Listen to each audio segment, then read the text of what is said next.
Hi guys, welcome back to my channel. This is your girl Fanteba April. I'm a Ghanaian YouTuber based in Tema. If you're a new subscriber, you are welcome. I do hope you stay. And to my OGs, my returning subscribers, I love you all for your support. God bless you.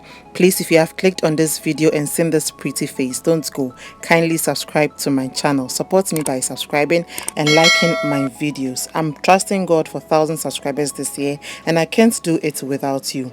Please help me by clicking on the red button on your screen to subscribe and hit the notification button, that's the bell, to get notified anytime I upload a video. Don't forget to like my video as well so that YouTube can recommend it to others. I almost didn't marry my husband. We met on the plane Tuesday, 3rd September. I was returning from a work conference in Germany and he was coming home for holidays. He came to sit right beside me and said hello in a very deep voice. I didn't even turn my head to see who just sat beside me. I only returned by saying hi. After some time, when the plane took off, my head turned and my eyes fell on this handsome, well-built gentleman. He had a Mohican cut and bristle eyebrows. His Roman nose and well-defined cheekbones sat above a concrete jaw. His restless shoulders were part of his burly physique. He moved with a leopard-like grace as he was trying to adjust himself in his seat. His head turned and both eyes met. He had a brown eyes shaped like almond and were on fire with passion. They shone brightly like two sapphires deep in milky pools. His deep voice kept echoing when he was trying to ask if everything was okay. His t-shirt hugged his muscles and made him appear younger than his years, even though I didn't know his age. An appealing earthly sense swelled around him. I kept looking into his eyes like a lost child. Then he tapped me, smiled and asked if I was okay. I smiled back and shook my head in disbelief. This gentleman was too perfect to be real. I turned and sat in my seat well, took a book out and started to read. I dozed off after reading 2 chapters. In my sleep, I saw this man sitting next to me. Oh my God, it was all rosy and smiles. I felt someone tap me and I opened my eyes. It was this perfect gentleman. I looked up and the air hostess was standing in front of him. After the air hostess left, the man started having small talks with me. He first asked why I was smiling in my sleep. I smiled and said I never did, and he insisted I smiled. We kept this back and forth, and he looked into my eyes and said, "You have a very nice smile." I felt shy, but deep down, my head was swollen. We had a long chat, talked about everything, and he finally took my number. Days after our meeting in the plane, he called me and asked if I was free the weekend for a hangout. We really had it during the weekend. The man was a party man. He knew the meaning of party. We had fun and he drove me home.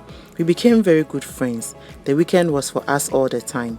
We were at every club ready to shake the hassle off. One Thursday, we went for dinner and he told me he had 3 days left to go back to Germany.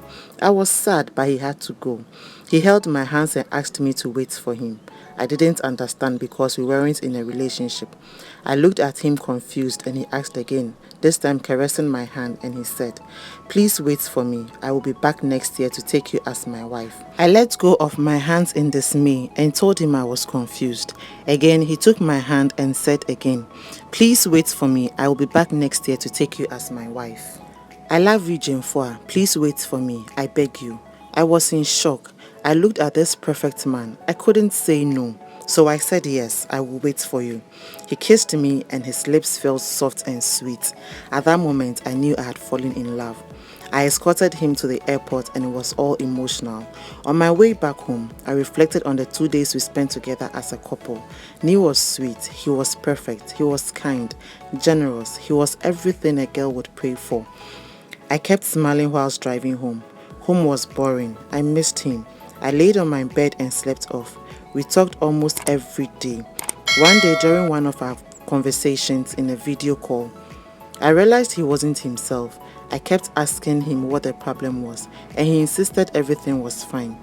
This kept going on for almost 2 weeks, when one day I had a strange call and it was a lady's voice that said hello. Her English wasn't clear enough for me to understand what she was saying. She kept talking in a rush. Then I heard Nee's name. I paused for a second and asked her to take her time and that I couldn't understand anything she was saying. Finally, she paused and slowed down. Again, I couldn't understand anything she said. But at the end, I heard her say, "Leave Nee for me," and she hung up. I immediately called Nee and told him what had happened. For a minute, he was silent and said nothing.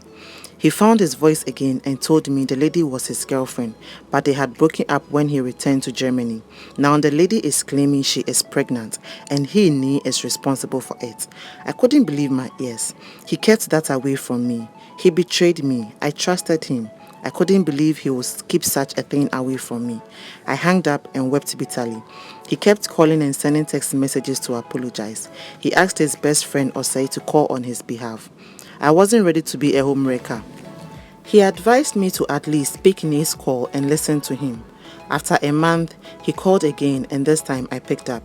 The first thing he said was, "Sorry, my love, I never intended to hurt you. I wanted to tell you about her, but I was scared you wouldn't accept my proposal." He kept talking, explaining himself, and I spoke up. I told him I wouldn't be the reason an innocent child wouldn't have his parents together. I didn't want to be a homewrecker. I further told him I had no grudges against him and that we could be friends. He said in his deep voice, a big no. He doesn't want to be my friend. He wants to be my husband.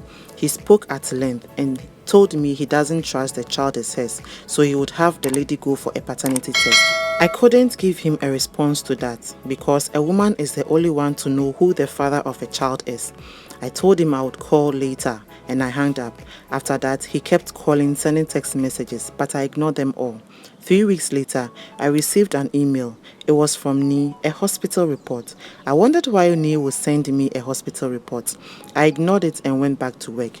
2 days after, he sent a message asking if I had received the email. I had forgotten about the paternity test he told me, so I called him and he immediately picked up at the first ring. I asked him what the report was about. He told me to go take a look at it and get back to him. I went straight to my laptop and checked. It was the paternity test. Nee wasn't responsible for the pregnancy. Apparently, the lady had cheated on him when he was away. I felt bad for treating him that way, but it wasn't my fault either. He kept his relationship with her away from me. Things went back to normal. A year later, Nee came home and took me as his wife. We had a very simple but classy wedding. I really enjoyed that day. I almost didn't marry this yummy, handsome being of his parents, Nee Sakifio. I'm the happiest woman on earth. We've been married for 2 years, blessed with 2 beautiful twin girls, Nelsa and Naraya. Hi guys, hope you enjoyed my story time today. Please don't forget to subscribe if you haven't. Like this video, share with your family and friends, and leave your girl a comment. Let's get interactive in the comment section below. Please let me know if you love my story time, okay? Thank you so much. Please, this year we are hitting 1K. And I can't do it without you. I need your support. Kindly subscribe to my channel. Don't forget to like, share with your family and friends, okay? Subscribe is very important. When you like my video, YouTube recommend it to others. I love you and there's nothing you can do about it, but God loves you more. Stay blessed.